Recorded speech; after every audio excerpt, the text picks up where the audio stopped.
Good afternoon, Duke fans. We're back. Season 2 of Duke's 101 is here. We're back on campus. Students are back. That means the cameras are rolling again. Today I have the pleasure of sitting down with blazing super senior Jim Spisak. I'm your host, Jay Spinks. Thanks for tuning in to Season 2, Episode 1 of Duke's 101. Jim, now you've obviously built up a great catalog of work, whether it be on the track or out on the course. What are some things that allow you to keep your head down and stay focused and steadily working day in and day out? Well, I'd say it's pretty easy, like, as far as looking forward instead of not necessarily settling on what I've done so far, but more so. Because, I mean, I have been able to accomplish some things, and I'm definitely proud of what I've accomplished thus far, but at the same time, you can look more at what you haven't done, whether it's, I've never qualified for nationals in cross country. That's definitely a goal for this year. And then you can look at the times the guys are running out on the track, and so I'd say you're always looking forward, and that's the level you want to get to. So always just keep working hard and always trying to get on that level. Excellent. Jim, you were the first person out, the first person not to be selected to compete at NCAA's outdoor in the 5,000 meter. What type of motivation does this give you heading into your senior season? I'd say it's definitely motivating. I mean, I had a good track season. My ultimate goal was to qualify for the NCAA finals, and to be that close, it's definitely, because I mean, you kind of get a taste of it, but at the same time, when you didn't get the full piece, so it's definitely motivating, and definitely, like I said, the last question, it definitely gives you something to look forward to going forward. Obviously, never satisfied. So. Understood. Now, did you train any differently to better prepare yourself for the rigors of the season, this upcoming season?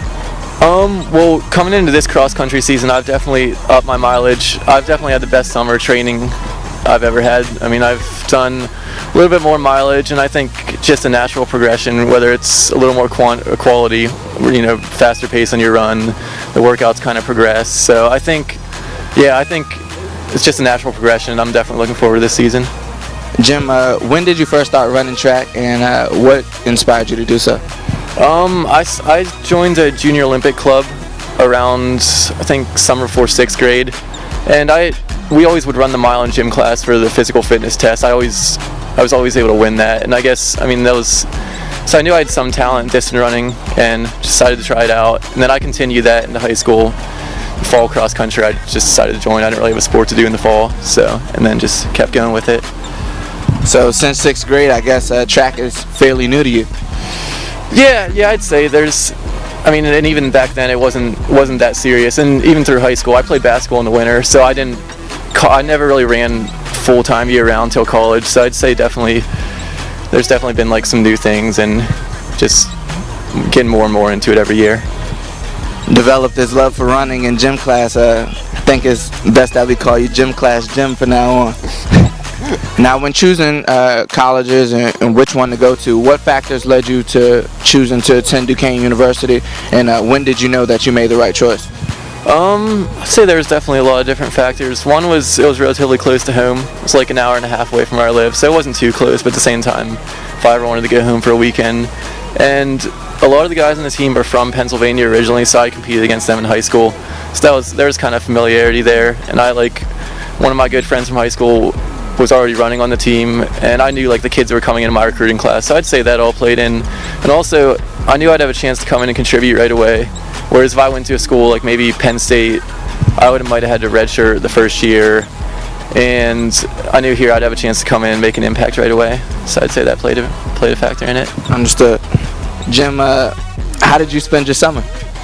Well, I stayed down here for the first time. I live in a house with two of my teammates, and this makes me sound like a bum, but I didn't have a job, so I pretty much just hung out and got a lot of training in, and it's nice because there's a decent amount of kids on our team who stay down here for the summer, so there's always people to get a run in with and hang out with, and there's a couple little trips out of the city and little getaways, but for the most part I was just down here hanging out.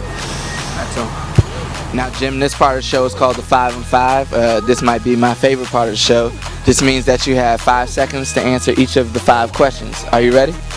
All right, and we will begin now. Jim, first 5 and 5 question. What is one thing that most people do not know about you? I actually ate dinner with the girl that the song "Hey There Delilah" was written about. Oh, that's pretty sweet. Nice. Second 5-and-5 question. What are your favorite pair of shoes to run in? Trainers would be Asics 2170 and Spikes Nike Matumbo. Alright. Nike Matumbo. Alright. Third 5-and-5 question. And that would be, what race do you most look forward to year in and year out? In cross country, I'd say the A10 meet and the NCAA regional championship, and an outdoor track, William Mary invite. It's always a good 5K, and then the regional championship. Nice. Next 5-and-5 question. What music do you like to listen to before races, if any? I actually don't listen to any because I try not to get too excited. Try to like calm down. But if I was to, I'd say maybe like Enter Sandman by Metallica. Nice. Maybe The Fire by The Roots. I don't know, something like that. Alright. Couple genres in there. Last 5-and-5 question. Word on the street is that you don't like to eat your vegetables. Why? And do you have any idea where this question came from? I mean, it definitely came from Tom Slosky because he's always on me about that. But I don't know. It's definitely a bad habit that I developed over time. It's definitely not desirable. I don't know. I guess my parents weren't strict enough, but I don't know. It's definitely not ideal. Spia, what is your favorite part about being a student athlete? I say just like the sense of camaraderie between athletes, whether it's obviously within your own team. I mean, the closeness that you share with your teammates is definitely awesome. And then, but even with the other sports, well, like just the shared work ethic that you see going on down at Palumbo Center, and maybe like the support for the other sports, I'd say that's definitely pretty cool. Nice. Last question, Jim, if you could give some advice to a young athlete looking and aspiring to run track at the collegiate level, what would that advice be?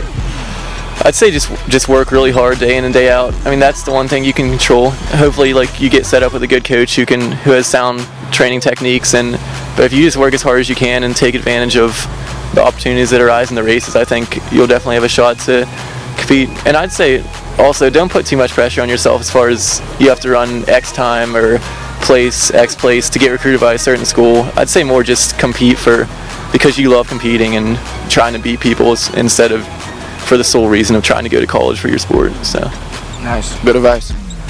Thanks for tuning in to Season 2, Episode 1 of Dukes 101. I'm your host, Jay Spinks. Special thanks to our guest, Jim Spisak. Before we go, quick public service announcement from the cross-country team. We're trying to get our idea flowing, which is Flannel Friday. I mean, you might have saw a bunch of skinny kids walking around campus wearing flannels on Fridays in the fall. And we're trying to keep that going. We're trying to get that going school-wide. And so hit up Salvation Army, invest in a couple flannels and start participating. That's actually the only reason I did this interview, because Jay said he'd start spreading the word, he'd start participating. Spinks, let him know you're in. I'm in.